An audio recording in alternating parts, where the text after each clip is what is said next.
dude. No. What are you gonna do about it? What are you? Last time? No. What are you gonna do about it? I'm gonna sue you. You're gonna sue me? And I'm gonna take the kids. I don't really care. You're not taking the kids. They're my kids. You cheated. You cheated. You're on Tinder. No, you're on Tinder. Out me on that entire internet. Of course I am, because you're a cheater. It's obvious. Look, here, take this. Go ahead and hang this up in your room. Hang that up in your room. Hang it up in your room. Yeah. The first thing that women will do when they find a guy on the internet from a dating app is we will go straight to that LinkedIn. Gotta find out where you work, what university you went to, are you recommended by your old bosses? Like, this is the closest thing you're gonna get to a dating resume for a man. And then I look at his most recent employer. And it doesn't strike me as odd at first when I see it, because it says director of blah, blah, blah at CEC Entertainment. And I go, oh, we both work in entertainment. How cool. Soulmate. So I Google CEC Entertainment. And there in bold letters is the name of his boss, the big cheese himself, Chuck E. Cheese Entertainment. I do not date a grown man who works for Charles E. Cheddar.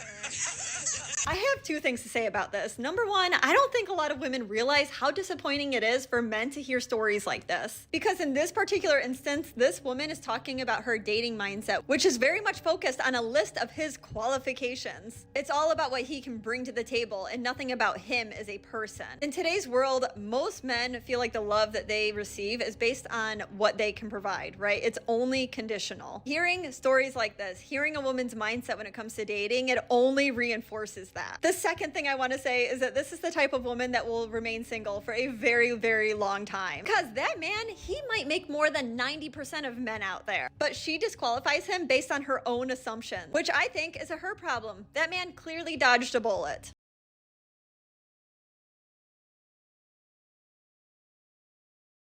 Eve also didn't have 10 guy friends, a 2 million snap score, and be out at the clubs every weekend.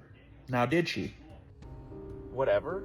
If you want to get an attitude with me, I can show you your Tinder profile that I found. How did this turn into me? I saw that you checked the single box when you were at the doctor today. What's up with that? Well, the options were married, single, divorced, and we're not married or divorced, so why would I check anything aside? So you're just single. The past 2 years have mean nothing to you. It's the doctor. We're not married. I mean, we're not married. But you put me down as your emergency contact. I mean, yeah. I mean, that doesn't matter. I saw that you checked friend. Why did you check friend? For what? The emergency contact? Yes.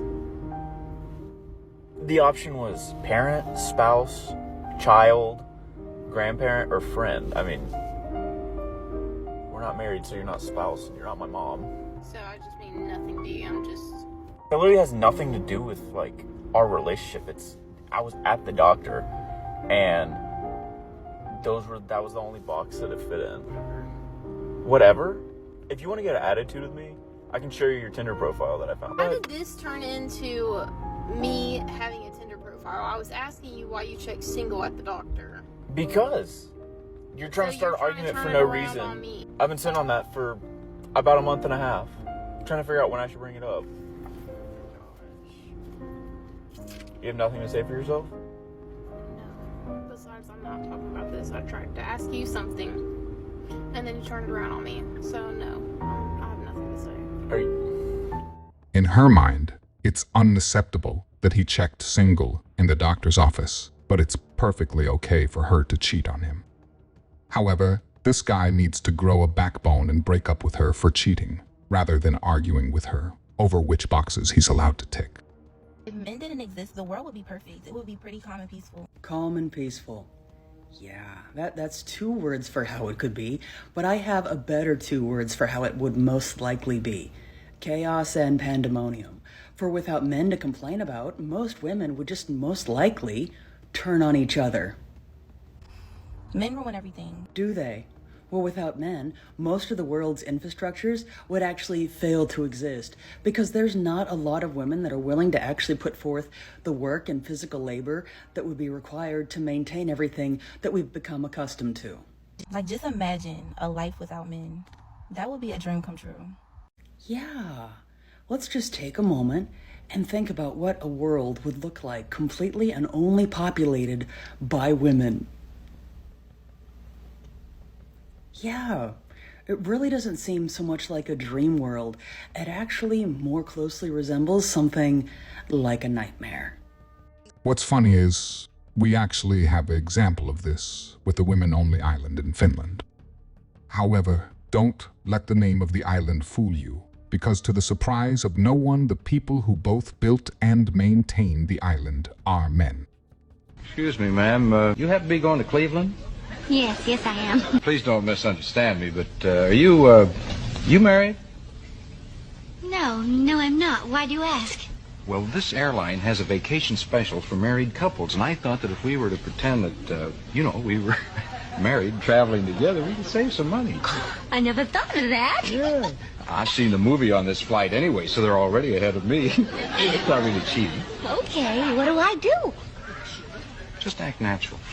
Okay, I'll try. You better straighten your tie, though. Hmm? Straighten up your tie and brush your hair back a little. I like you to look nice. All right. You sit by the window, I'll take the aisle seat. So you can talk to the stewardess the whole trip? Not on your life. You sit by the window. It makes me sick. If you'd gone to the doctor like you were supposed to. Me? Stop shouting. Who's shouting? Don't you raise your voice to me.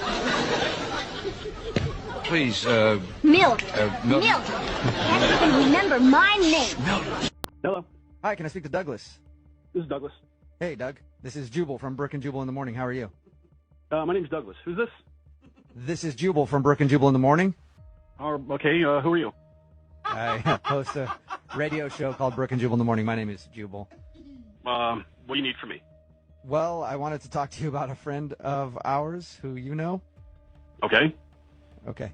You're a pretty quick and to the point guy, aren't you, Douglas? Yes, I am. Why are you calling me? Good question. So, you went out with a girl named Jessie recently. Yeah. Yeah. Did you like Jessie? What business is that of yours? Well, it's our business because she emailed us to see if we could talk to you and find out if you didn't like her. I didn't hate her. Whoa. I just didn't feel it working. Okay. Can you tell us why? I don't feel we're at the same places in our lives, and it's just as far as personalities, temperaments, and patience goes, it's just not what I'm looking for in someone to date. Sorry. Is it because you have a kid and she doesn't? How do you know that? Well, she told us a little bit about your date and said she thinks that's the reason you don't want to go out with her again. It's just like the millennials, so you can't deal with it yourself. Wait, what? You just put down a whole generation of people there? Well, I'm not saying that every millennial is one of those things and behaves that way, but when I see a duck, I call it a duck. Good way to be. So you thought she was a millennial duck? No. Well, after having to listen to a 5-minute tirade that someone didn't tag her in a Facebook post, yeah, kind of. What? Okay, wait. Whoa. I want to know about the tirade, but I'm really curious. Are you a 65-year-old man? I'm a 30-year-old man with 2 kids, with sole custody. I got a lot to do. Okay. I'm very busy. I just don't have time to screw around anymore. Okay, and by her complaining about a Facebook post, you think she has time to screw around and you don't? It's not just that. She's complaining that, I work a 10 to 8 or a 10 to 5 job, and I only got 8 hours of sleep last night, and her friends aren't tagging her in Facebook posts, and it's just, I don't think she's a bad person. I just don't have time for that. Yeah. I mean, it makes sense. You're a single parent of 2 kids. I'm in a different place in my life. I'm sorry. Why didn't you just tell her that, though? Well, I didn't want to come down on her as you're an idiot, and I don't want to have anything else to do with you. We're already there on the date, and I don't think that. It's just like I said, we're just in different places in our lives. Right. We want different things. Maybe in a few years she might feel differently, but right now I don't have the time to do it. So in your mind, it's just finish the date up, give her a kiss on the cheek, send her on her way, and you can get back to doing business. Look, it's not doing business. It's called life. I'm actively participating in it, and I just got to get it done. I don't have time for the BS. But, here's the thing with that. I get that you have a lot on your plate right now, but you can't fault her for not having the same amount. Douglas sounds like a great, very clear, and straightforward guy. The fact that this lady called this show on him simply because he rejected her proves his point. If she was the one who rejected him for whatever reason, do you think they would be interrogating her like they are here? 4, 3, 2, 1.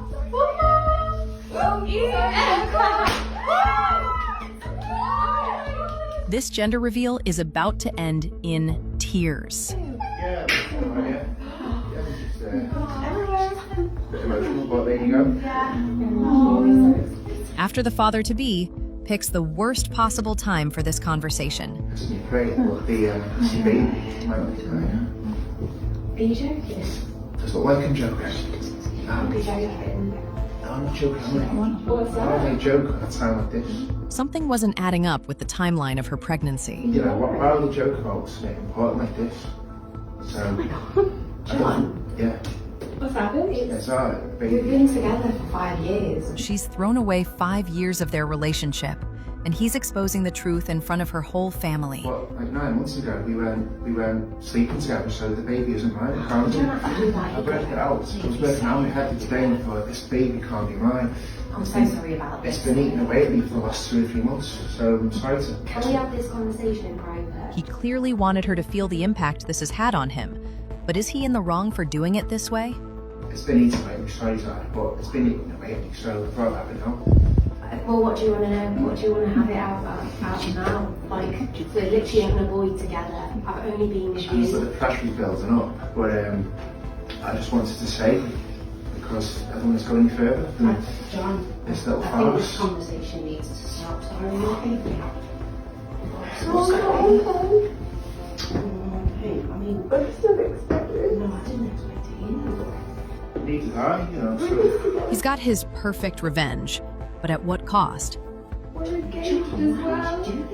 I was going to get some people's praise, but it's just getting at me. The last 3 months, this has been getting at me, and it's all come to a head right now. You're supposed to be like that serious. Well, I'm a serious guy, so, you know. I like you. I like the timing. I get it's bad timing, but I do like the I've already been with you. There was no one else. Well, no, Why would you say that? Because If it's you probably want a true. paternity test, we can do it. I just don't. John, you shouldn't have This is the to. Jerry Springer show, so, you know. You made it into the Jerry Springer show. John, do you know what? I think you should just leave, okay? I can't leave. This is my house. I can't leave your house. Just go take a walk while we sort Zara out. You just need to get some space for a bit. Look, how are you doing? Guys. To be like this. It's okay. Don't worry. I'm sorry, that's the way I feel. It's just like, you know. Just put it in private. You didn't need to do it here. Shall I go and come back later? I think you should, John. I think you should just leave. I don't know if this is a skit, but either way, I've seen situations just like this where the husband confronts the cheating wife in front of others. And without fail, other women will come to her defense, as in their minds, her cheating wasn't that bad. But him simply telling others what she chose to do is evil. If you have enjoyed the video this far and want to see more like it in the future, I would greatly appreciate it if you liked the video. Thank you. What the does that mean? That's one hell of an intro. Your discretion is advised. I don't get why I'm still single. I don't get it. I'm a catch. Sweetheart, telling yourself that multiple times is not going to change the outcome. If it's true, you can just say it one time. We get it. What is going on in my life where I don't have a man? Or are my standards too high? Do I box myself in a corner all the time? Like nowadays, men today want to be chased. What happened to masculinity? What happened to chivalry? What happened to men courting women? Contrary to popular belief, all of that is still very much so happening. But what's more concerning is, why isn't it happening for you in particular? Back in the day, dating was so much easier. And it was fun. How the would you know that dating back in the day was enjoyable? I know you weren't dating then. How do you figure that things were better back in the day? It's probably the same as it is now. The only difference is we have social media, so everybody gets to get on here and tell their 2 cents about that really doesn't matter about dating. Today's dating is hell. You give a guy your number, and all of a sudden you don't hear from them until like 3 to 4 days later. What was the point of me giving you my number? If you're not going to text me, I don't get it. Okay, I'll do my best to try and provide some insight. You are what we like to call a bench player. You only get in the game when we call your number. Literally. And like any player for any sport, they always have a difficult time going to the bench. Especially when they think they're a starter. The talking doesn't go as far as the actual act. There are no, oh, let me take you out to dinner. Let's go catch a movie. What happened to men actually planning dates? Well, if you must ask, y'all told us y'all didn't want to go on dates unless it was somewhere extravagant. Y'all was saying that if the date is not $500 or more, then it's not even a date. The average U.S. citizen can't afford a $500 date randomly, let alone multiple times within a month. Y'all also shame men for wanting to take women to the Cheesecake Factory as a first date. Did y'all forget? I got on every podcast, on every mountaintop, on every social media platform, and told us this repeatedly. So now we are actually taking heed to what you guys were actually saying. Oh, do you date in today's society? I do not chase men. I don't do it. I did it once, but never do it again. I don't got time to be dating no guy that don't have no money. I'm sorry. I'm sorry. I don't want to sound shallow, but I've dated broke men my whole life. Well, since you brought it up, the concept of broke is something that you guys don't comprehend very well. Y'all will call a man that makes $70,000 a year broke. And in the same breath say that you deserve a man that makes above $200,000 a year. But y'all refuse to accept and understand that those guys don't want y'all back. So if your dating history is broke men, I think that's where you should stay. That's where you've had your most success. Why change it up? If it ain't broke, don't fix it. No pun intended. I have. Now I'm in a place where I have money and I want to travel and I want to see the world. I don't want you to buy me nothing because I can buy myself. That's not what I want. I want you to have the financial stability to pick up and go on a trip. That's all I'm asking. Even if you made $150,000 a year, you can't just pick up and go as you please. Whether you be an entrepreneur, whether you work for someone's company, you still have to answer to somebody. Oh, you're just very intimidating. What the does that mean? How do I come off intimidating when I'm the most socializing person ever? If you are, that wasn't very convincing. But you know what? You ain't got to listen to me. I'm just a normal guy. Y'all get the change. If you enjoyed this video, I promise you will love this next video. I will see you there.